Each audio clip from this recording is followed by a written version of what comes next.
Sejam muito bem-vindos ao canal Mesa de Debates. Me chamo Guilherme, estou aqui, em mais uma entrevista, para a gente, fazer o nosso bloco, de entrevistas com os partidos, as organizações de esquerda, E eu estou aqui com o Raul, Ele é que é da UP, é um partido que, me corrija se eu estiver errado, se legalizou, recentemente, disputou. 2019. Oi? Nos legalizamos em dezembro de 2019. Dezembro de 2019. E participou, de algumas eleições, estando, em frentes de esquerda com o PSOL e o PCB. E eu achei importante entrevistar aqui, para a gente mostrar as diferentes tendências dentro da esquerda, as posições, tudo mais. Aqui o canal, não tem distinção de corrente, independente do meu posicionamento político ou do posicionamento político do meu companheiro de canal André Bom Tempo. Aqui a gente pretende fazer o debate mais amplo, mais democrático possível, para que você, leitor, ouvinte do nosso canal, conheça as distintas posições das correntes de esquerda, Então, enfim, sem muita demora, estou aqui com o Raul. Raul, passa aí o bastão aí para você, primeiramente, para se apresentar. Então, pessoal, meu nome é Raul Bittencourt Pedreira, eu sou do Diretório Municipal da Unidade Popular, esse partido que foi construído pela militância, sem dinheiro, mas com muito suor. Após a gente conseguir coletar mais de 1 milhão de assinaturas e validar quase 500 mil, a gente conseguiu legalizar nosso partido no final de 2019. Só que a gente foi pego em cheio pelo início da pandemia, o que dificultou um pouco a nossa organização para o processo eleitoral do ano passado. Nós somos candidatos em várias cidades, várias capitais do Brasil, em várias cidades do interior, seja com coalizões da prefeitura. Eu, inclusive, vim candidato a vereador pelo P aqui no Rio de Janeiro. A gente conseguiu amealhar cerca de 4 mil e poucos votos nessa eleição, não isoladamente, LGBT, um companheiro que é camelô nos trens, e eu sou servidor federal. Nessa minha jornada do serviço público, eu tenho atuado no movimento sindical. Sou diretor de um sindicato de servidores e tenho colaborado na medida das capacidades. Todos nós temos uma série de limitações de trabalho e tempo, trabalhado para construir fora Bolsonaro e a unidade da classe trabalhadora. Beleza, maravilha, o Raul. Então já vamos passar para a primeira pergunta, eu acho que é de comum acordo aqui para nós dois e principalmente para a grande maioria dos nossos ouvintes, tá a necessidade de derrubar o Bolsonaro, na verdade é necessidade para ontem, devido a essa pandemia. Só que, eu tenho uma preocupação aí que eu queria conversar com você. A gente vê com a crise política, que se instaurou no nosso país, diversas tendências da burguesia, se degladiando entre si e, inclusive, algumas delas se colocando contra o próprio Bolsonaro. Qual que é a importância da gente manter a independência de classe frente nesse cenário? Então, acho que a gente tem que entender a realidade como ela é, as dinâmicas que a gente tem passado e sido até para não ser atropelado. Existem vários foras Bolsonaro. Você tem fora Bolsonaro generais. Você tem fora Bolsonaro e só ele, tem um fora Bolsonaro, Paulo Guedes, dito dessa forma. Mas a construção do fora Bolsonaro, ela passa por uma série de percepções e concepções ideológicas. Para nós da Unidade Popular, o Bolsonaro não devia nem ter sido eleito, não devia nem ter podido ser candidato, porque ele representa o que é de pior dentro da extrema-direita brasileira, que já é ruim, ele consegue ser ainda pior. Mas, para nós, não adianta simplesmente tirar o Bolsonaro e, por exemplo, manter a política econômica, o modelo de política econômica do Paulo Guedes. Não adianta tirar simplesmente o Bolsonaro e colocarem, por exemplo, um Bolsonaro que sabe usar garfo e faca, Bolsonaro com mais modos, mas que vai implementar a mesma agenda moral, racista, preconceituosa e machista do governo Bolsonaro. Porque a questão política ela não se limita a... Bolsonaro é uma figura, né? É um personagem que personifica moral, mas também sobre o aspecto econômico. Quando a gente vê a grande imprensa que representa os interesses da burguesia fazendo críticas ao Bolsonaro, as críticas vão sobre o aspecto dele não ter modos, dele não ser um cara razoável para o debate, dele ser um cara bruto, ter uma agenda moral que não atende os interesses desses setores da classe dominante. Mas as críticas à política econômica do Bolsonaro muitas vezes se limitam ao fato dele não estar entregando para o capital, para o sistema econômico, aquilo que ele promete. Qual fora Bolsonaro que nós queremos? Fora Bolsonaro que vai ter uma política do Guedes depois? Fora Bolsonaro fica Mourão? Ou a gente vai querer, através do Fora Bolsonaro, mobilizar a sociedade e apresentar para ela uma nova perspectiva, uma nova possibilidade de superar as desigualdades, a pobreza, o racismo estrutural, o machismo e todos os outros problemas que se constituem na nossa sociedade. Por exemplo, a Unidade Popular ela participa de um movimento chamado Articulação Povo na Rua, que reúne, além da Unidade Popular, reúne PCB, Correntes do PSOL e outros movimentos. A gente puxou um ato nessa última terça-feira, atos pelo Brasil inteiro, para denunciar justamente esse aspecto do governo Bolsonaro, a sua política econômica, projeto de privatizações, o desmonte do Estado e a destruição dos direitos dos trabalhadores. A gente não dá para viver num país onde o correto seja o povo morrer de fome, enquanto o Bolsonaro come picanha de R$2.000, né, com dinheiro público. Perfeito. Raul, mas aí tem uma coisa que me chama muita atenção, aí vai para a primeira pergunta mais provocativa, que é a questão do super impeachment, né? O super impeachment foi assinado por todo mundo, né, do espectro da política brasileira, menos, né, os bolsonaristas, né? E aí, como que fica, né? Porque eu vejo com maus olhos pessoas como a Joyce Hasselman, o Kim Kataguiri, o Alexandre Frota, né? São pessoas que, inclusive, apoiaram o Bolsonaro e, se tivesse uma oportunidade, apoiariam de novo. Como que você enxerga isso, Raul? Bom, o super impeachment, que sabe que infelizmente não vai dar em nada, ele foi uma articulação que se deu de forma bastante plural, né? Eu não diria que os setores bolsonaristas não participaram, não, pelo contrário. Setores bolsonaristas mais envergonhados com Bolsonaro, eles de fato participaram do super impeachment. E aí a gente tem que separar as coisas, né? O que foi o super impeachment? Foi uma sinalização para a sociedade que de fato existe uma grande satisfação de todos os lados dentro que foram apresentados de forma a pressionar o Congresso na busca de tentar dar andamento em algum. Da nossa perspectiva da Unidade Popular, dificilmente os pedidos de impeachment vão, como posso dizer, ir adiante. Por quê?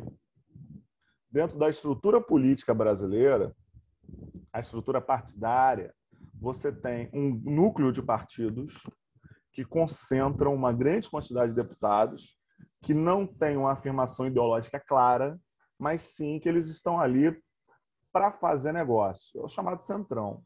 Esses deputados do Centrão estão dando sustentação ao governo Bolsonaro, enquanto para eles forem oferecidas benesses. O presidente da Câmara, o senhor Arthur Lira, ele é diretamente ligado aos esquemas do Bolsonaro. Ele é aliado, por exemplo, do senhor Ricardo Barros, é do mesmo partido, do líder do governo Bolsonaro. O filho do senhor Arthur Lira, ele tem contratos multimilionários, um rapaz de 20 e pouquinhos anos, ele montou uma empresa do nada e amealhou contratos multimilionários com o governo Bolsonaro. Existe alguma ilusão de que essas pessoas vão deixar um processo de impeachment? Nenhuma ilusão nesse momento. Então, os pedidos de impeachment e os super pedidos de impeachment, ele atende a uma perspectiva.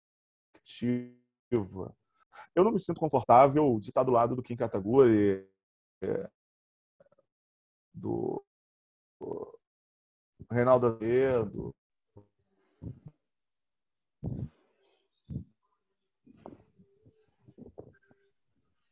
nem de qualquer uma dessas figuras nefastas da política brasileira. Eles representam o sistema. Eles não estão do mesmo lado que a gente, mas taticamente, em determinada maneira, assim combateram os nazis. E com o inimigo derrotado, as contradições e os conflitos de classe ficaram bem claros. Está travando aqui tanto do ponto de vista moral, político e econômico. Eu vou retomar, então. A única... A gente sabe, nos exemplos históricos, na Segunda Guerra Mundial, se uniu a Inglaterra, que era uma potência imperialista. Contra quê? Contra o inimigo comum, que era o nazismo. Eles não guardavam nenhum afeto, nenhuma concordância nas pautas gerais com o nazismo, com os imperialistas ingleses. Mas eles fizeram uma frente praticamente com um inimigo de classe contra um inimigo comum. Ele apenas assume uma dimensão tática, não assume uma dimensão programática, que é essencial. O programa, sim, é destruir o governo Bolsonaro e sua política macroeconômica. E nisso, não há acordo com essa gente. Não há acordo com o MBL, não há acordo com o PSDB, porque eles querem tirar o Bolsonaro, mas manter sua economia, seu projeto econômico. E, repito, o Centrão vai sentar em cima do processo de impeachment, assim como sentou em cima dos processos de impeachment contra os crimes cometidos pelo PSDB por Fernando Henrique Cardoso. A única alternativa, isso a gente precisa ocupar espaços na sociedade, precisa dialogar com a classe trabalhadora e ir para a rua pressionar. Porque se mantiver a timidez de alguns setores da dita esquerda, centro-esquerda, centro-direita, que também participam de atos populares na rua, o governo Bolsonaro vai se manter. Porque eles não têm um compromisso efetivo de ruptura e preferem esperar a mudança em 1º de janeiro de 2023. Só que isso, para nós, não é o suficiente. Certo. E em relação, qual que é o programa da vacina que a UP defende? A vacina? Não, a gente entende que a vacinação tem que ser um processo amplo e restrito para toda a população, né?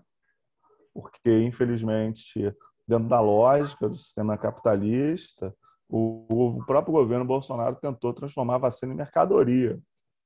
E, de certa maneira, fez isso, né? Nas tratativas com grandes empresas, eles buscaram lucro por fora para poder remunerar o Centrão. Aquela história de $1 para cá, $5 para lá, superfaturamento, que é típico da política da burguesia, né? A gente acredita, a gente tem certeza de que só vacina não vai resolver o problema. É necessário estabelecer, por exemplo, uma garantia de renda para os trabalhadores e trabalhadoras, especialmente aqueles que estão sendo mais afetados pela pandemia. Mesmo R$ 600, que é apontado pelos movimentos em geral, nós entendemos que é insuficiente. O mínimo que deveria ser considerável, aceitável, é um salário mínimo. E mesmo sabendo, tá, que esse salário mínimo per si já é insuficiente, porque pelo DIEESE, o salário mínimo tinha que estar em 4 mil e não essa merreca de R$ 1.000 e poucos. Para nós sermos capazes de superar o governo Bolsonaro, nós precisamos também ampliar a vacinação e os cuidados sanitários da população. Bicho, qual é o cenário que a gente tem hoje? Mais de 1.000 mortes por dia ainda. Isso significa que a cada minuto, um brasileiro está morrendo. A gente está aqui conversando há mais de 20 minutos. Nesse tempo, mais de 20 brasileiros morreram de uma doença que poderia ter um grau de controle maior, não vou dizer total, se tivesse começado uma vacinação lá atrás. Mas não era essa a perspectiva do governo. A perspectiva era tentar fazer negócio com as vacinas. Sim. Uma coisa que chama atenção aqui são as disputas entre o Bolsonaro e os governadores. Eu sou do Rio de Janeiro, né? Eu sou de São Paulo, né? A principal disputa entre os Olha, contra o Dória, né? Mas aqui também tem uma certa rusga, né, com o ex-governador agora o Witzel, né? Inclusive o Witzel depôs na CPI. Como que você vê essas disputas Whitson é um políticas? dos grandes quadros do Whitson é um dos grandes quadros do fascistas antifascistas, né? Porque ele é um bolsonarista de essência. Está contra ele até apenas por motivos estáticos, né? Sim, e como que você vê essas disputas políticas, né? Bem, é exatamente aquilo que você falou, são disputas políticas eleitorais dentro do próprio sistema. Você tinha uma contraposição do projeto pessoal do Witzel contra o projeto familiar do Bolsonaro. Não há uma contradição do ponto de vista ideológico, não há uma contradição do ponto de vista programático entre eles. A questão ali é poder e dinheiro. Igualmente, guardado algumas diferenças sobre as pautas morais, com o Dória. Qual é a política econômica defendida pelo Bolsodória? Privatização, retirada de direitos, esmagamento da classe trabalhadora, aumento da margem de lucros do grande capital, benefícios fiscais e incentivos fiscais e renúncias fiscais que beneficiem grandes empresas, jogando a conta do Estado, conta do sistema, para ser pago pelo povo. Não há contradição entre Bolsonaro e Dória. É claro, há a diferença de projeto político. O Dória quer ser presidente e o Bolsonaro entrava. Então, nesse momento, ele se coloca como candidato, fazendo esse contraponto ao Bolsonaro. Mas, dentro do processo de luta de classes, eles representam diferentes faces do mesmo projeto. O Dória não vai fazer um discurso homofóbico. O Dória não vai normalizar a violência contra a mulher, como o Bolsonaro faz. O Dória não vai normalizar o racismo estrutural, mesmo ele sendo talvez, né, racista, mesmo ele sendo machista, mas ele não vai dizer que isso é normal, é aceitável. Mas a política econômica, cara, a política econômica é a mesma para eles. Certo. Queria que você, agora, vamos mudar um pouquinho de assunto, queria que você falasse um pouco, né, apresentasse a UP, né, para os ouvintes, né, que é uma, como eu falei aqui no começo da entrevista, é um partido, né, pelo menos legalizado novo, né, no cenário eleitoral, político nacional, né, e acho que seria interessante, né, que os ouvintes conhecessem um pouco, né, o que é a Unidade Popular. Então, eu comecei a militar 13 anos. Eu parabrisolista, eu fui pro PDT, né? Então, fiquei lá até 2000 e poucos, aí terminei faculdade, fui trabalhar, passando no concurso, fui atuar no movimento sindical. Numa corrente chamada Movimento Luta de Classes, que eu conheci no meu local de trabalho.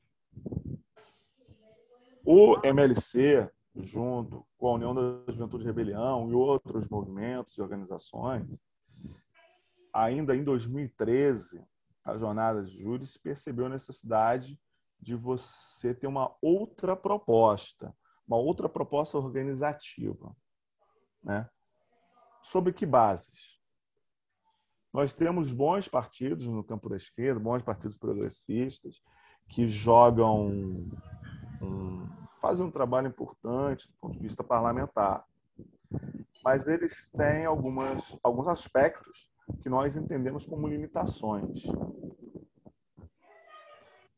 Por que o nome unidade? Porque a gente acredita que é essencial para uma organização política ter uma ação efetiva, ele garantir uma unidade política, uma unidade de ação.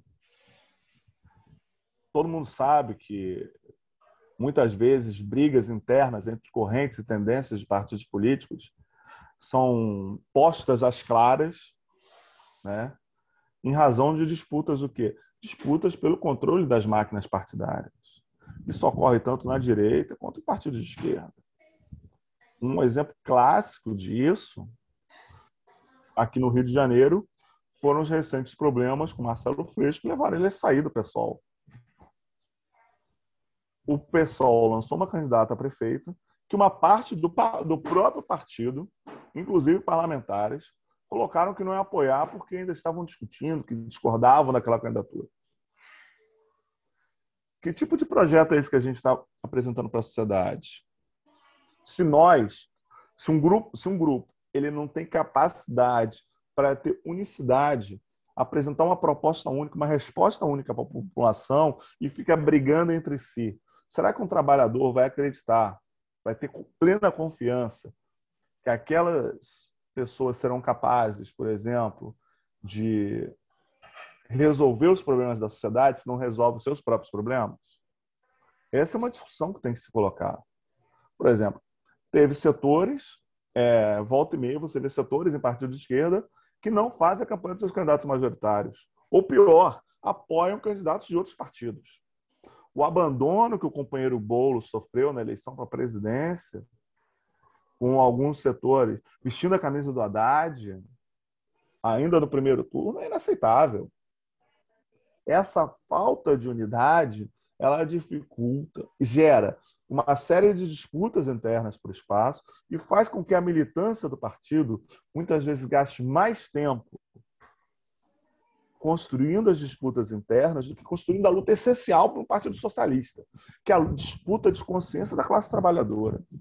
Nós, como Partido Socialista, com um programa que visa a transformação da realidade, entendemos que temos que discutir internamente. Internamente você pode quebrar o pau, mas uma vez que a maioria indica qual é o rumo do partido, o partido tem que seguir de forma unida, unificada, para implementar essas propostas.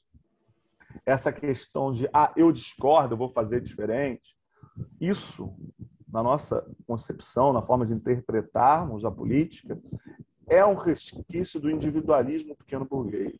É um resquício daquela lógica do neoliberalismo de que eu sou melhor do que os outros, que alguém vai, que a pessoa se coloca como iluminado. Então, o tempo de fala dele pode ser o tempo que ele quiser, porque os outros têm que ouvi-lo, porque ele está trazendo uma verdade. Se a proposta dele perder, ele vai brigar, vai sair, vai embora. Mas por que isso? Isso é um desvio de conduta. Por que a minha opinião é melhor do que a sua? Porque nós, ao discutirmos, eu não fui capaz de convencer, eu não fui capaz de construir uma proposta que seja melhor para a maioria. Se a maioria discorda de mim, eu vou embora. A Unidade Popular, ela se apresenta como um partido que supera isso.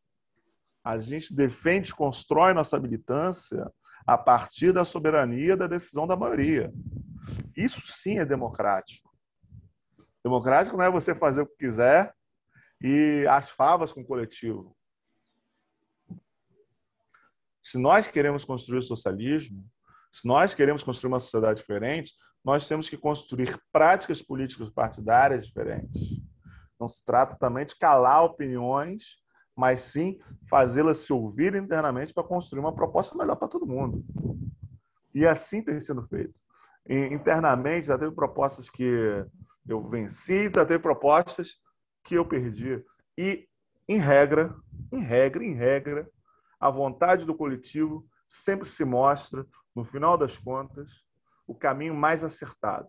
É o que mais avança, que mais permite fazer que a luta dos trabalhadores avance. Do ponto de vista do modelo econômico, entendemos que hoje é cada vez mais indispensável a superação do capitalismo. A gente está vivendo num modelo de sociedade de consumo desenfreado. A gente está usando aqui aparelhos eletrônicos, né? Eu estou usando notebook, mas muitas vezes a gente faz reunião via o quê? Via celular. Qual o tempo de validade que o mercado dá para um celular? 1 ano e meio, 2 anos?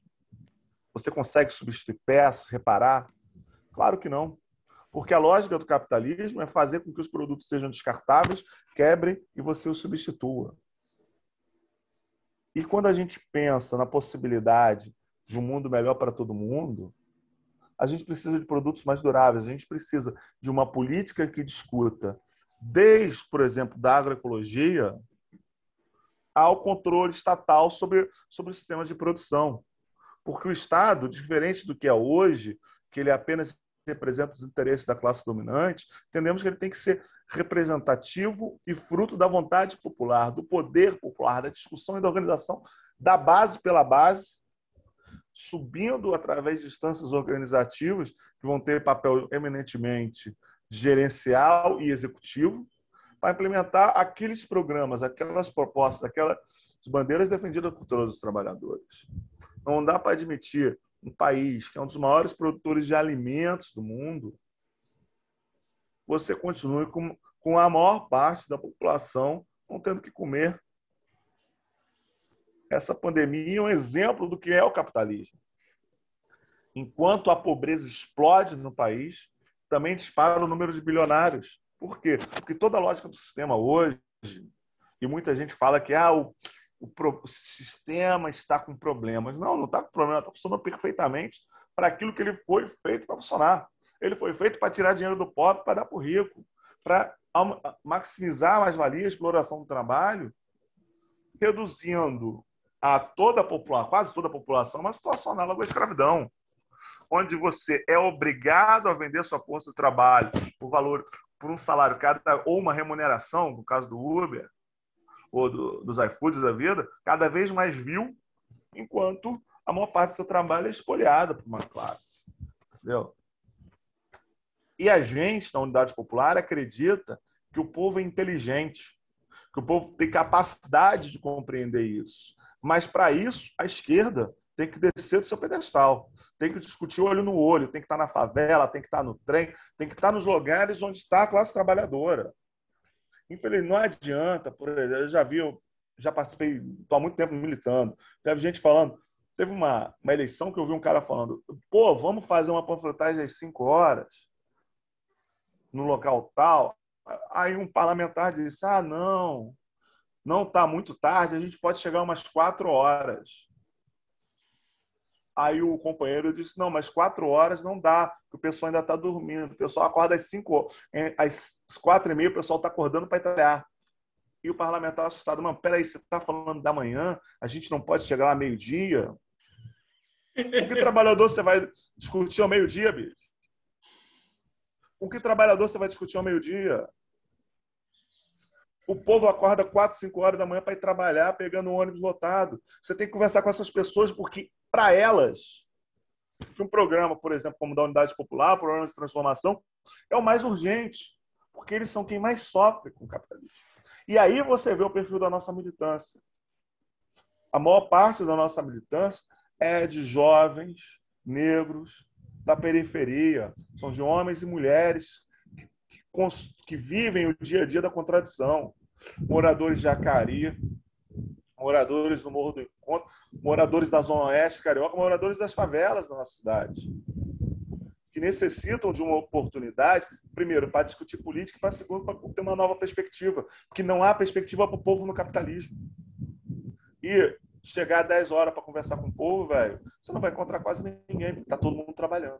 Mesmo na pandemia, porque o povo, a classe trabalhadora, não teve direito ao isolamento social. Só alguns setores, infelizmente.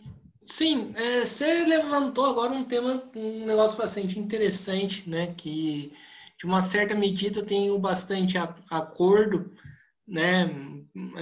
Ainda que eu particularmente faça algumas ponderações, né? Que você falou, né? Desse individualismo, né? Pequeno burguês, né? Na maneira de construir, né? O partido. E você falou, né, dessa militância que está meio descolada, né, da classe trabalhadora.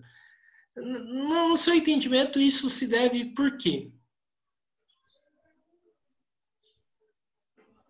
Então, primeiro caso, imagina, você tem um partido que diz que não recebe dinheiro de banqueiro. Você tem isso no seu programa. Aí você lança um candidato, esse candidato recebe dinheiro de um banqueiro. Quando essa pessoa é criticada, imagina, ela fala que não aceita a crítica e diz que vai embora. E tem apoio de outras lideranças que dizem, não, qual é o problema de receber dinheiro de um banqueiro? O problema é bem claro, né? Banqueiro, ele não faz doação. Banqueiro investe. E ele investe naqueles candidatos, naquelas pessoas que ele vai ter um diálogo para implementar propostas. Eu até acreditaria que um banqueiro pode dar dinheiro presente para alguém, desde que seja parente dele. Filho de um amigo muito próximo. Aí ele até pode dar alguma coisa sem querer algo, uma troca política. Mas se não é filho, se não é irmão, se não é parente de um amigo, o banqueiro quer alguma coisa em troca. E você aceitar dinheiro dessa pessoa é porque ou você concorda com os projetos deles, ou você vai aceitar dinheiro de outras fontes ou para outras coisas depois. Isso é um problema na política. Isso é até pouco discutido na esquerda. Um partido de trabalhadores tem que ser construído com os recursos dos trabalhadores. E aí vem o segundo problema. Com o processo de redemocratização, né, você teve a ascensão do movimento sindical em São Paulo, que, bem o proletariado metalúrgico era, dentro da classe trabalhadora, tinha uma quantidade salarial melhor do que em outras, uma ampliação do peso da esquerda dentro da academia. E venhamos, boa parte da academia ela tem uma perspectiva de vida da pequena burguesia, no qual eu mesmo poderia me incluir, porque eu sou servidor público, tá? E essa perspectiva de vida, ela leva a um descolamento desses movimentos. Por exemplo, proletário no Brasil acorda às 5 horas da manhã. O proletário no Brasil, ele não tem como, por exemplo, estar num barzinho descolado da Zona Sul no meio de semana, tomando cerveja até 1 hora da manhã. Isso é distante da realidade do povo. Só que muitas vezes a militância, especialmente as militâncias universitárias, militâncias de movimentos sociais, eles acabam tendo essa dinâmica. E isso se retroalimenta, porque nós somos fruto da vida que nós temos, né? Do dia a dia. A gente pode até esperar isso através de muita política, mas nós temos uma influência pesada disso. Eu vejo lá no meu trabalho, né? Sou servidor público federal. Tem colegas que falam que o servidor público passa fome. Passa fome, quem passa fome é o trabalhador que ganha um salário mínimo. Não é o servidor público. Tá ruim, tá, mas não chegou a esse ponto. Então há uma falta de perspectiva de ver quem está ao teu redor. O próprio capitalismo, ele gera, incute nas pessoas, é um processo de formação que vem desde da creche, da cultura, das informações, uma lógica de você valorizar o seu individual, o seu círculo. Isso se maximiza, por exemplo, com as redes sociais, onde o algoritmo faz que tudo gire ao redor daqueles seus gostos, daquilo que você escreve. Então, vai se retroalimentando isso. E se a pessoa, por exemplo, está sempre num círculo universitário, ela não vai conhecer a realidade, por exemplo, de uma comunidade como, por exemplo, Acari ou Jacarezinho, para dizer comunidades mais famosas aqui no Rio de Janeiro, Vila Kennedy, porque não é um meio onde essas pessoas vão transitar. E aí você tem um segundo problema, a elitização do discurso. Não dá para chegar para um trabalhador e falar que ele tem que combater o caráter fetichista do produto. O cara vai olhar para a tua cara e não vai entender nada do que você diz. Não adianta você falar que as perdas internacionais geradas pelo mecanismo de pagamento... Peraí, está ventando aqui. Pelos mecanismos de pagamento da dívida pública, tem aumentado o déficit estrutural. O cara vai olhar para a tua cara e falar: do que esse maluco está falando? O problema do trabalhador é que ele precisa de dinheiro para comer. E é sobre isso que você tem que dialogar com ele.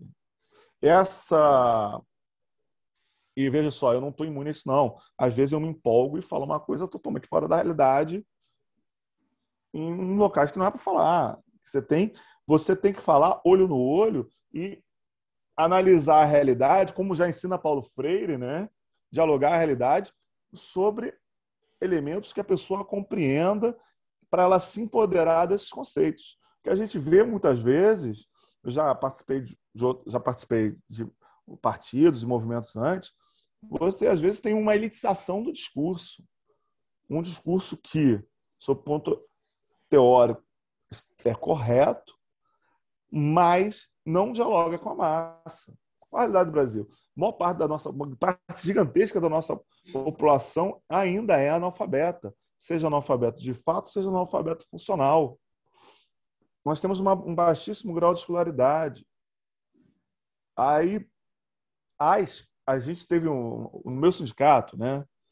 A gente fez uma postagem que perguntou, impulsionamos, né, com 30 reais, a gente fez uma postagem perguntando se a sua vida melhorou ou piorou no governo Bolsonaro, que era o bannerzinho. E dentro tinha uma explicação de por que piorou para todo mundo. Muita gente veio lá defender o Bolsonaro, a maioria veio criticar o Bolsonaro. Nós só censuramos discursos preconceituosos de pessoas de esquerda. O bolsonarista lá mandava o sindicato se ferrar, escrevia um monte de baboseira. Mas a gente argumentava com ele. Mas, infelizmente, teve pessoas de esquerda, inclusive eu olhei até o perfil das pessoas achando que podia ser um bolsonarista infiltrado, que o cara estava ridicularizando o outro porque escreve errado. Isso não é prática de socialista. Se a pessoa lá, o bolsonarista, escreveu errado, é porque o capitalismo não deu para ele condições de estudar. E quer que o povo seja ignorante para poder continuar apoiando bolsonaros da vida, bicho. Esse problema na esquerda, que adquire muitas vezes um caráter elitista no discurso, ficar totalmente desconectado da realidade. A gente não vai transformar o Brasil enquanto a esquerda achar que falar difícil é bonito, achar que que o povo pobre não sabe votar e se colocar num pedestal de superioridade. O povo vota certo de acordo com as necessidades objetivas dele naquele momento. O problema é que nós não estamos sendo capazes, nós, lato senso, né, de mostrar para o povo que esses desgraçados fascistas, que a direita, que os liberais, estão mentindo para eles. Na hora que um trabalhador acredita, quando chega um doutor falando que a vida vai melhorar se ele não tiver direito nenhum, ele não está votando nesse cara porque é masoquista, ele está votando porque está sendo apresentado para ele uma solução. E o povo quer a solução. Não quer simplesmente retórica, né? E a unidade popular se propõe a apresentar soluções, dialogar no olho com o povo. E para isso a gente faz agitação em favela. Por exemplo, antes dos atos do dia 13, que foi uma jornada de luta extremamente vitoriosa, nós fomos fazer campanha onde? Vamos fazer em rodoviárias na periferia de todo o Brasil. Vamos fazer panfletagem de agitação na porta de estação de trem, em feira livre, visitar casa em comunidades de favela, ficar na porta de comunidade, na entrada de comunidades que a gente não conseguia entrar para panfletar. São para essas pessoas que o socialismo é mais indispensável. Não é para o cara que é herdeiro. Tinha uma outra pergunta que eu acho que eu não abordei. Acho que você conseguiu abordar tudo. E em relação à, né, questão das eleições, né? Tipo, eu concordo contigo que não dá para esperar as eleições, mas as eleições estão vindo por aí, né? Qual que vai... Vocês já estão discutindo esse tema, né? Qual que, né? Como que está a discussão aí na Unidade Popular? É. Então, o desafio da unidade popular nesse período... Vou primeiro fazer um retrospecto da última eleição. Né? Na última eleição, a gente campanhas boas em todo o Brasil. A gente aqui no Rio teve uma candidata que teve 3 mil e poucos votos. A companheira Giovana, que é a estudante da FRJ, negra, companheira LGBT. Ela conseguiu dialogar com a juventude, com outros setores e fez a unidade popular crescer. Como é que funcionou as nossas campanhas eleitorais? A gente organizou de forma a todos os nossos candidatos terem a mesma quantidade de material, terem o mesmo espaço, ter o mesmo volume de campanha. Por quê? Porque é individual. Isso foi feito no Brasil inteiro. Então, vamos rodar panfletos, 100 mil panfletos para cada companheiro e companheira. Vamos fazer adesivo. Vamos fazer materiais na mesma escala, na mesma proporção. Isso ajuda você a ter uma unidade partidária. Na próxima eleição, a gente vai ter um desafio ainda maior. A Unidade Popular é um partido recém-legalizado, apesar de que os movimentos que a constroem já terem muitos anos de história. Primeiro, a eleição é um processo caro, é um processo desgastante para a militância, mas é um processo que permite e facilita o diálogo com o povo. A maior vitória que a Unidade Popular teve não foi ter mais voto que o PSTU no Rio, o PCB, que o PCO, que alguns partidos nanicos da direita também. A nossa maior vitória, companheiros, foi a gente ser capaz de se colocar para a sociedade e para outros setores até da própria esquerda como uma alternativa de luta e de organização do povo. Nós crescemos e crescemos muito na última eleição. A gente acredita que nessa eleição a gente vai crescer ainda mais. Seremos capazes, na nossa avaliação, de fazer alguns parlamentares para levar uma proposta mais de esquerda, mais avançada, mais radical no sentido de buscar as raízes dos problemas para o Congresso Nacional, para algumas assembleias legislativas, mas a partir do quê? A partir da organização do povo, do apoio a ocupações urbanas e rurais, da construção de diálogo com setores que muitas vezes são postos à margem do processo político, entendeu? Por exemplo, aqui no Rio a gente tem dialogado, por exemplo, com o movimento de pequenos pescadores artesanais que agora vai ser que a empresa estatal SEDAI quer acabar com uma área ambiental aqui no Rio, quer transformar aquilo ali em depósito de esgoto na prática. A gente tem dialogado com essa população. É um pessoal que muitas vezes está à margem da política, entendeu? E os companheiros ou companheiras que forem eleitos para o Congresso Nacional, eles vão levar a política da UP, vão reproduzir o nosso discurso e vão apresentar propostas e encaminhamentos para disputar a questão, para disputar a sociedade. A gente não quer disputar simplesmente o cargo eletivo. Queremos disputar a consciência da sociedade, a consciência do povo. É para isso que a eleição serve. É um espaço para você disputar isso. A gente sabe que vai ser muito difícil mudar a realidade da população apenas com o processo eleitoral. Mas nós não podemos nos negar a fazer isso. Pois a gente sabe que não existe vácuo. Na hora que setores mais avançados deixam de participar do processo político, os setores mais atrasados ganham espaço. E a gente tem que combater isso. Ainda que a gente não consiga solucionar o problema, acabar com o capitalismo, cada medida, cada encaminhamento, cada luta que a gente trava ajuda a melhorar ou impedir que piore a vida do povo. A cada vida que é salva, por exemplo, numa campanha de solidariedade que nossas organizações fazem, uma distribuição de máscara, ou uma pessoa que é conscientizada, é um a menos que vai ser massacrado pelo sistema. E é aquilo. A gente vai fazendo essa parte para melhorar a vida de todo mundo. Conscientizando, debatendo, discutindo política, olho no olho, de forma democrática, né? Mas de cunho revolucionário. Porque a gente precisa tirar do eixo atual e levar para um outro eixo de discussão com a sociedade. Revolucionário é isso. Pegar aquilo que está daquele jeito, revolver e apresentar alguma coisa totalmente nova. E melhor, né? Sim, mas a gente sabe que tem, né, aquela discussão dentro da esquerda de quem vai ser o candidato, né, da esquerda, né? Uns falam do Lula, né? Outros, né, citam um candidato independente, que talvez seria o Glauber do PSOL. Como que você vê essa discussão?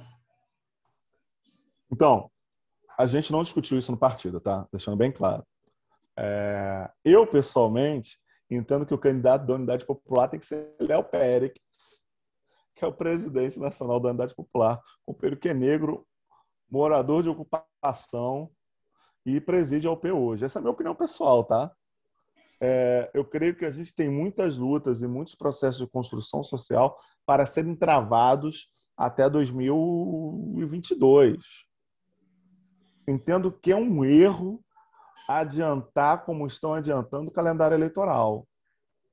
Primeiro, ainda que seja improvável, uma reestruturação da burguesia pode, com uma canetada, tirar o Lula da eleição.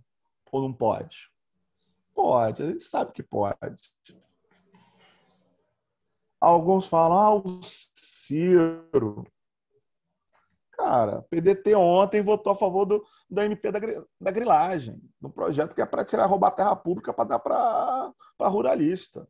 Não se trata de legalizar a terra daquele trabalhador rural que pegou um pedacinho de chão, não. É para legalizar desmatamento em grande escala de área pública para o grande capital ganhar dinheiro. E o PDT votou a favor. O PSB agora cresceu com Flávio Dino, que o Freixo pode... Mas qual é a proposta que eles estão apresentando para a sociedade? Um capitalismo com smile? um chicote no lombo do povo, mas com uma purpurina, uma lantejola, com um design mais bonitinho. Vai rasgar a carne do povo da mesma maneira, mas com um grande sorriso na cara. É isso? Bicho, Bolsonaro ainda é presidente. O foco da esquerda devia ser acabar com esse governo e parar a PEC 32, que é da reforma administrativa, que visa privatizar tudo, transformar o serviço público em algo secundário, auxiliar aos interesses privados, fazer com que o serviço público vire um cabide de empregos para indicação política, acabar com a estabilidade do servidor. Isso tinha que ser prioridade. Tinha que ser prioridade derrotar o PL da grilagem e estar denunciando isso na rua.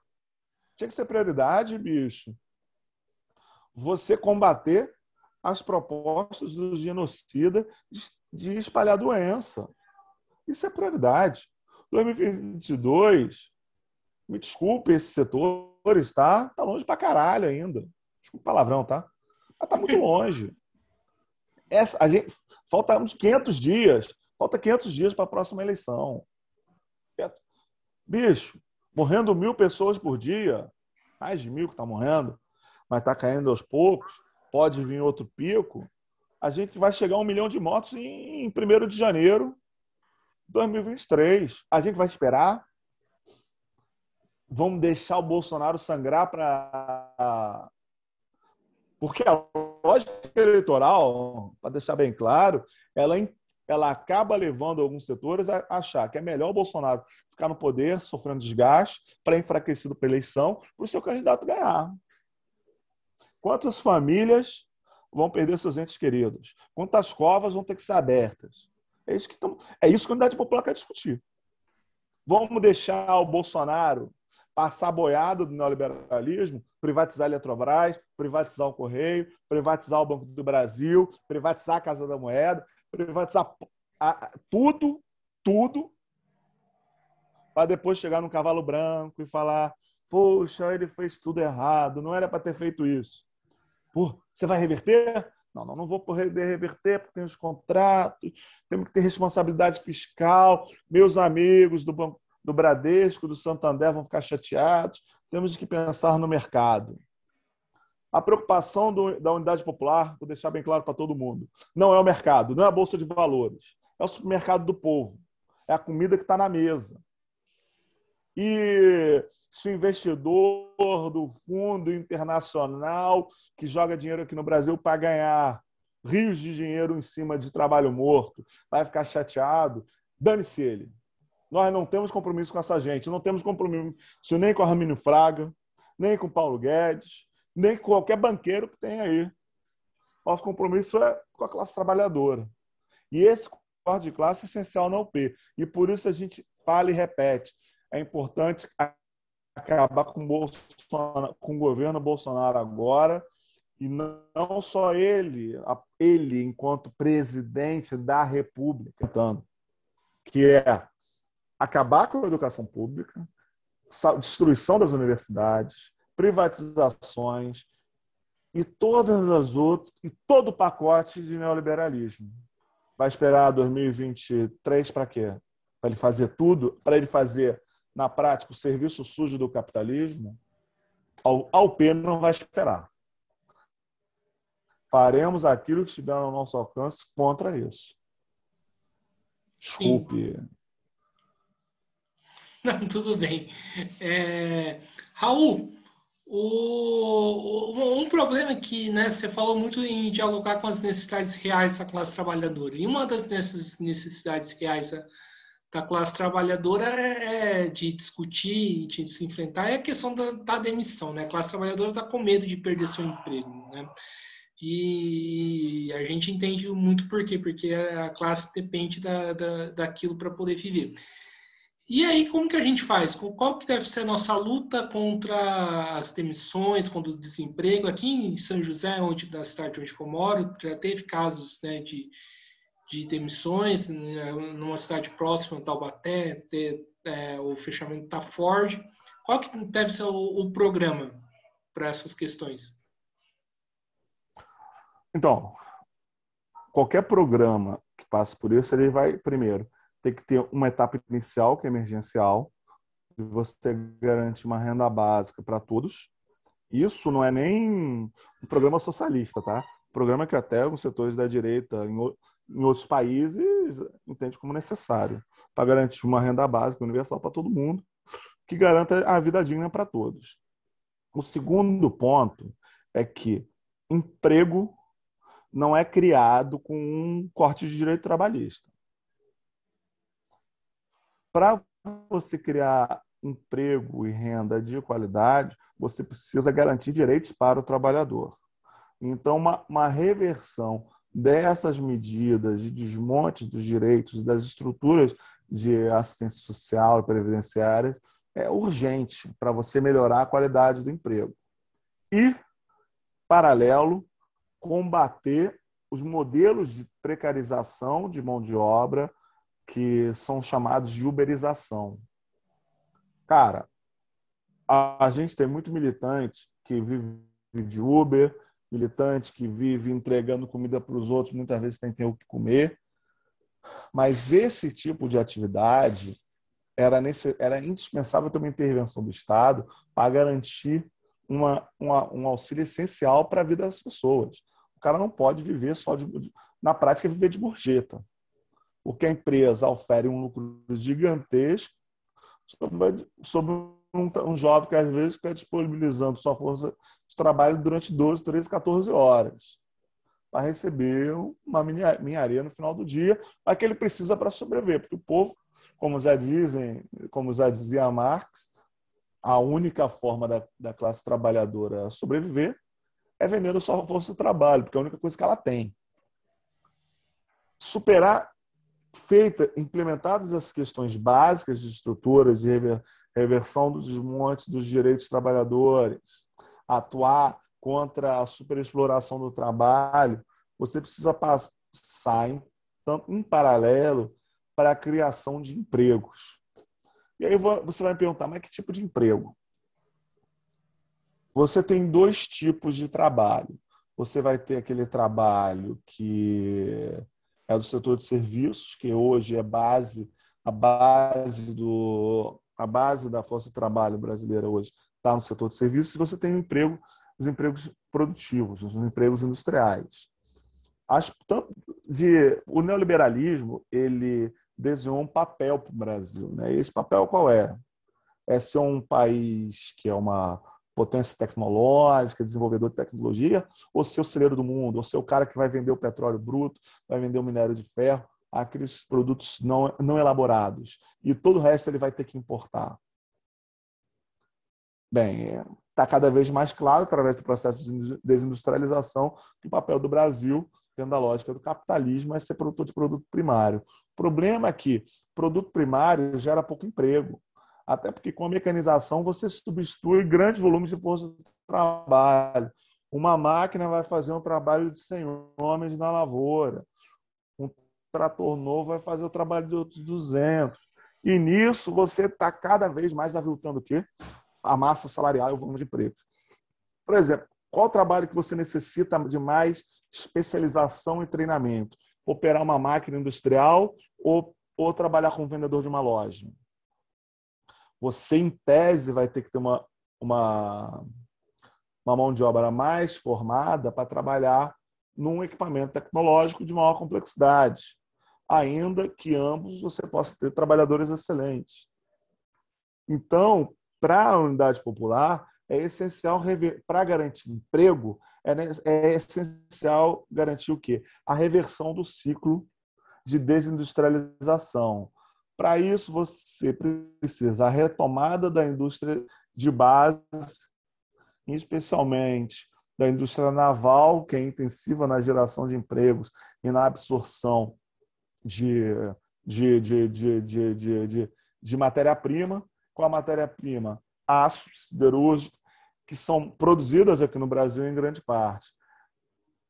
Do ponto de vista... Isso para perfumar o capitalismo, tá? Não é para uma ruptura maior que nos coloca no plano emergencial, hoje, nos coloca viável, né? Você precisaria ter um grau de planificação econômica com o Estado dirigindo para onde a economia deve se desenvolver, virando o quê? Na criação de empregos industriais e grandes projetos que levem em consideração tanto as aptidões regionais quanto as necessidades de infraestrutura. Uma coisa que tem como absorver muita mão de obra e gerar muito emprego é a construção de casas populares. Sob que aspecto? Primeiro, não pode ser pensado como foi pensado em programas recentes, de que todo projeto de construção de casa popular passa pela lógica do grande capital. Não.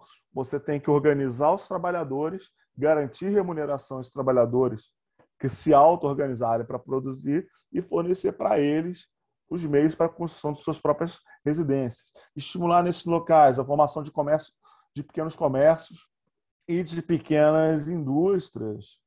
E você pode, por exemplo, beneficiar a produção rural na própria fazenda, você ter cooperativas de trabalhadores funcionando de fato como cooperativas, como você tem nos assentamentos do MST. Você tem uma série de oportunidades para aumentar o atendimento às necessidades da população, quanto vender para fora os excedentes, mas excedentes com maior grau de elaboração, né? Não dá para a gente... Agora, o governo Bolsonaro ele fez uma medida, mais uma, né? Que é vender boi vivo, né? Qual o problema disso? Você vende o boi vivo para ele ser processado lá. Não vou entrar no mérito da discussão sobre a questão da crueldade animal, que é um problema, da superexploração das fábricas que fazem processamento das proteínas animais. Os trabalhadores sofrem muito lá. Mas, bem ou mal, era uma cadeia que você agregava valor aqui no Brasil, que a carne está embalada para o exterior. Quando o grande pecuarista ganha um dinheiro, mas o lucro mesmo na cadeia vai ficar em quem faz o abate lá fora. Na prática, a gente vai estar exportando equivalente à água para o gringo ganhar dinheiro. Então, são todas medidas que desestimulam a produção industrial. Por exemplo, no governo Temer, eles aniquilaram todas as perspectivas de produção naval aqui no Brasil, porque a Petrobras, que na prática funciona quase como se já estivesse privatizada, ela passa a optar fazer contratos com empresas sediadas em paraísos fiscais. E por que essas empresas? Porque é mais fácil você fazer esquema, né? Que aqui, bem ou mal, você tem mecanismos de controle que dificultam a circulação de dinheiro. Você fazer como offshore, num paraíso fiscal, ninguém vai controlar nada. E aí você está gerando emprego lá, ou nos outros países onde estão sediados os armadores, enquanto não gera aqui, que é uma desgraça. Certo. É isso. A questão tá à esquerda. Então, assim, por tudo que você falou, você acha que a esquerda não está preparada para os desafios que já estão colocados já no país? Então, depende muito, né? Aí vai depender da perspectiva de cada organização. Para a gente fazer uma transformação efetiva no Brasil, a gente tem que botar 1 milhão de pessoas na rua, em cada grande cidade do país. A gente tem que conscientizar as pessoas. A gente tem que mostrar... Não sei se você participou da jornada de 2013. Você tinha uma indignação pulsante na população. Mas a gente foi capaz de apontar a saída para esse povo? Não, a gente acabou descambando para um golpe em 2016. Hoje, a Unidade Popular, os outros partidos, não estamos plenamente preparados para mostrar que a alternativa não pode ser o liberalismo do novo. A gente tem que ter uma proposta mais concreta para o povo, um projeto de libertação que se baseie no atendimento às necessidades da população. Só apostar sempre na velha fórmula do cavaleiro que vai chegar e salvar tudo com um passe de mágica, não vai funcionar. Como é que como que a esquerda vai lidar com o problema das milícias? Milícias e outros grupos criminosos e armados que apoiam o genocida. Como que a gente vai fazer isso? Tem uma solução? Alguém coloca como fazer esse enfrentamento? A unidade popular se posicionou.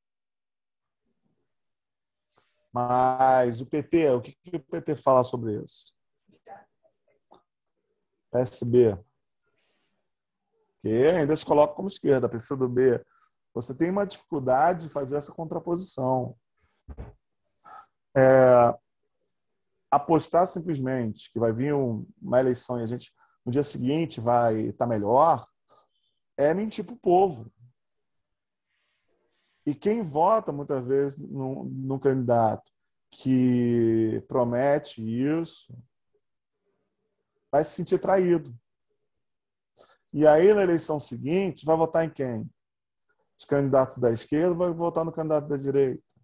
Acho que adianta, por exemplo, durante anos, a unidade popular, veja bem, ela é extremamente crítica a qualquer conduta de corrupção. Mas a gente não baseia nosso discurso sobre o aspecto moral. Nós nos baseamos na questão de classe. Por quê? Porque num momento que uma determinada organização, historicamente, fazia um discurso moral, de moralidade, correção, no momento que ela tem que indivíduos cometem qualquer desvio, toda a imagem da organização fica manchada. Porque na prática, ela estava fazendo o mesmo discurso, por exemplo, da UDN, do MBL. Só que na hora que senta para conversar com o PP, com os partidos da direita, esses partidos vão querer espaço no governo para roubar, não querem transformar a sociedade. Mas eles vão ser aliados desse projeto. Entende a dificuldade? A esquerda estaria preparada para governar o Brasil. Ela está preparada. O problema é que talvez não estejamos preparados, isso no sentido lá, para fazer todas as transformações que o Brasil necessita. Será que, por exemplo, um governo da social-democracia de esquerda seria capaz de romper com o interesse do sistema financeiro que lucra, por exemplo, com o depósito compulsório dos bancos? Será que vai ser capaz de estabelecer uma progressividade maior no imposto de renda para aumentar o valor da tributação sobre imposto para quem ganha mais? Vai tributar a transmissão de herança das grandes fortunas? Ou vai apostar na velha conciliação de classes, entende? A conciliação de classes nunca vai aceitar isso. No máximo, vai ceder por um momento para depois avançar em cima. Para estarmos preparados para mudar a realidade, nós temos que organizar o povo. Isso algumas organizações até estão fazendo. Mas a gente precisa fazer mais e muito mais para chegar a cada vez mais gente, arrecadar recursos, né? Porque para rodar material, para construir política, para, por exemplo, permitir que a gente produza materiais, discutir política com o povo. Esse aqui é o nosso programa, que foi construído de forma coletiva pela Unidade Popular. A gente optou por fazer um livro. Algumas pessoas de outras organizações falaram: mas quem vai ler? O povo não gosta de ler. Cara, o povo lê a Bíblia, o povo lê tanta coisa que a gente não pode subestimar o povo. A gente tem que mostrar para a população que ela é inteligente, que ela é capaz de discutir, que ela é capaz de construir de forma coletiva suas próprias soluções. Não é para estar lá atrás, sendo guiada por salvadores da pátria, entende? Mas sim estar construindo conosco, com nossas próprias mãos, a realidade que todos nós merecemos, né? Certo. Agora a gente está quase encerrando, mais duas perguntas. A primeira pergunta que eu faço em relação à questão das manifestações, né, que estão ocorrendo contra o Bolsonaro, né? Como que a esquerda tem que intervir nessas manifestações?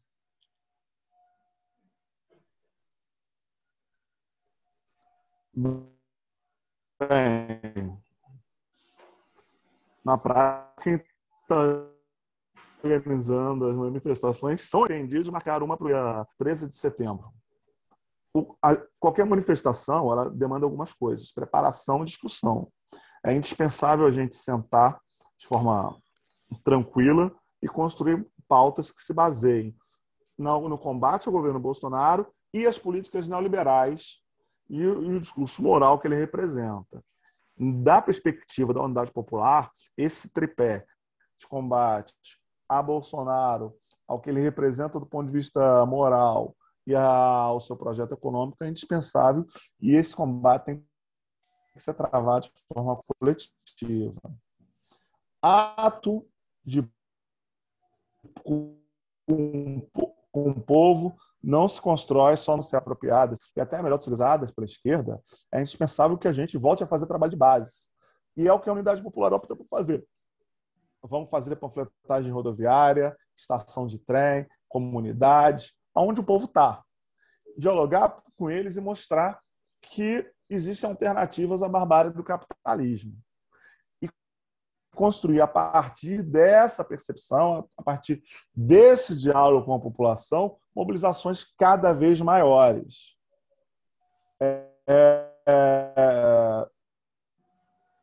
Raul, e se alguém com a bandeira do PSDB aparecer lá? Bicho, eu não vou impedir que o cara venha fazer volume no ato dali.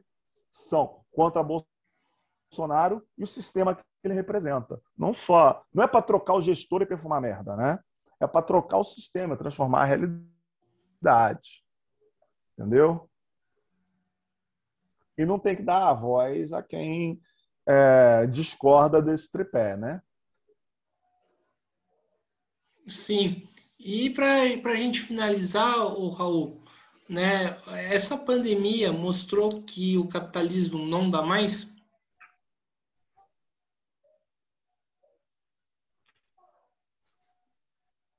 Então, o capitalismo não dá mais, a gente já sabe há muito tempo, né? Eu sempre quando alguém fala que o sistema não funciona direito, não, eu falo, bicho, desculpa, o sistema funciona perfeitamente como ele foi feito para funcionar. Ele não funciona nem para mim nem para você, mas você não é dono dos meios de produção, você não é banqueiro, você não é especulador. Não foi feito para a gente. A gente tem que trabalhar e morrer o mais rápido possível para não gerar custo para o sistema, entendeu? A pandemia, ela desnudou algumas coisas, mas ela também criou outras ilusões. A pandemia, de certa maneira, ela fortaleceu o mito do homem empreendedor, que você vai ser empresário de você mesmo, que você vai se superar. E aí, o cara que tinha um emprego, por exemplo, numa unidade, uma fábrica que foi fechada por causa da política do governo Bolsonaro, uma fábrica de automóveis, por exemplo, da Ford, ele perde o emprego dele e vai vender quentinha na rua. Está correto, ele está vivendo para trabalhar. Mas esse tipo de saída é uma saída que se baseia na necessidade emergencial de subsistência. Não deveria ser um modelo a ser louvado como alternativa para a sociedade. Porque no momento que todo mundo perdeu o emprego, todo mundo estiver vendendo quentinha na rua, você não vai ter para quem vender. E o capitalismo no Brasil está levando essa situação, né? Eu tive a oportunidade, por ser servidor, de estar trabalhando no home office. Estive no centro da cidade recentemente. Em frente ao local onde eu trabalho, tem um prédio de telemarketing. Cara, na hora do almoço estava cheio de carro vendendo quentinha. Entrei, fui resolver o que tinha que resolver. Na hora que saí, ainda tinha gente lá, porque as quentinhas estavam ficando lá porque não tinha quem comprasse. Entende? Esse modelo, ele já está falecido há muito tempo. Só que o capitalismo ele tem uma capacidade de reinvenção. Ele mente, cria um novo mito, cria uma nova desculpa para os seus próprios problemas. A desculpa do capitalismo hoje é a pandemia.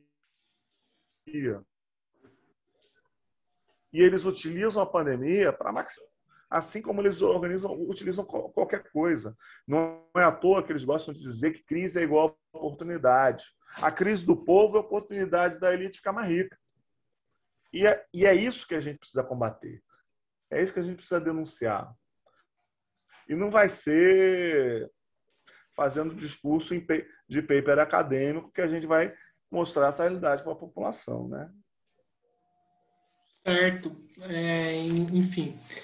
Então, Raul, estamos aqui chegando no final de uma entrevista do Mesa de Debates. Eu, primeiramente, quero agradecer por você ter aceitado o convite, né? Ter algumas interferências, mas acho que a mensagem, na sua totalidade, deu para passar para o ouvinte, né? Então, eu quero agradecer pelas suas contribuições, né? Pela UP ter participado, né? Do nosso programa, né? Da nossa sessão de entrevistar os partidos de esquerdas, né? E eu fico satisfeito também porque mostra que a gente está fazendo algo mais democrático possível, entrevistando todas as organizações. Então passo aí o bastão para você fazer as considerações finais. Então, pessoal, eu gostaria de agradecer ao Guilherme e aos companheiros do Mesa de Debates por essa oportunidade de estar aqui representando a Unidade Popular, esse partido que a gente conseguiu construir a partir da base, com a base, para apresentar uma alternativa para a classe trabalhadora, né? É um partido que eu vejo que tem muito futuro, porque o futuro do partido está nos jovens. Quando a gente vê algumas organizações que estão envelhecidas, tanto do ponto de vista da idade da militância, mas quanto também da forma de atuar, a gente tem dúvidas. Será que ele vai conseguir dialogar com o povo? Vai conseguir estar nas favelas? Vai conseguir estar na periferia? Vai conseguir estar na quebrada, conversando com o povo e conhecendo a sua realidade? Difícil, né? A unidade popular está na rua. Hoje, enquanto eu estou falando aqui, a gente tem companheiros fazendo brigadas de panfletagem para convocar os atos do dia 24, para construir a unidade popular como uma alternativa para a classe trabalhadora. Porque a gente não está fazendo isso de um pedestal, mas sim porque nós somos filhos e filhas do povo. Nós somos servidores, nós somos desempregados, nós somos camelôs, nós somos aposentados, nós somos um reflexo da sociedade. E o nosso povo, em grande maioria, é pobre e periférico. E isso, companheiros, está materializado no nosso programa. Programa que você consegue localizar fácil em qualquer ato em grandes cidades do Brasil. Porque nós estamos organizados no país quase inteiro. Em cada capital você tem unidade popular, você tem organização dos trabalhadores e trabalhadoras, dos estudantes, para um projeto que é um projeto de classe. Não é um projeto das elites. E quem quiser, por exemplo, um partido para fazer negócio com banqueiro, bicho, procure outro lugar. Porque na unidade popular, nosso compromisso é com a classe trabalhadora e com a construção do socialismo. O recado a todos é: fora Bolsonaro, dia 24 estamos na rua e pelo poder popular e socialismo. E obrigado. Beleza, maravilha, Raul. Mais uma vez te agradecendo por você, né, ter aceitado o convite. Quero agradecer, né, você que estiver nos assistindo. Peço para que se inscreva no canal Mesa de Debates de Tudo Um Pouco. Curta esse vídeo, né, para ter maior projeção. Curta outros vídeos que o canal produziu. Comente, né, se você concorda com o Raul, se você discorda.